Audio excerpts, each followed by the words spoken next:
क्या हुआ? मुझे क्यों परेशान कर रहे हो? क्या बात है? आपको शर्म नहीं आती लोगों की रोजी से खेलकर? हाँ, लजीज खानों को ढूंढकर उनको सामने लाना मेरा फर्ज है। ठीक उसी तरह खराब खानों का पता लगाना भी मेरा काम है। मैं भी लॉगर हूँ, हकीकत दिखाता हूँ लोगों को। बहुत अच्छी बात है। हाँ, किसी की रोजी पर लात मारो, खाओ पियो और पैसे भी बना लो। क्या हुआ? तुम इतने गुस्से में क्यों हो हारून? मैं उस गौहर से मिलकर आ रहा हूँ, बस इसीलिए। क्या वाकई वो हमारे मोहल्ले में फिर से आ गया? हाँ ना। दिलान, मैंने कहा उठो। बाद में बात नहीं हो सकती, मुझे बहुत नींद आ रही है। नहीं, अभी बात होगी। बारान मुझसे नाराज है, मैं तो उस पर शक कर रही थी।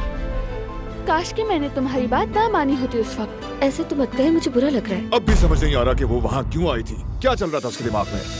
भाई ये औरतें हैं, ये ऐसे ही होती हैं। छोटी सी बात पर भी इनसिक्योर हो जाती है। कुल भी ऐसे ही है, बर्दाश्त करना पड़ेगा और कोई चारा नहीं।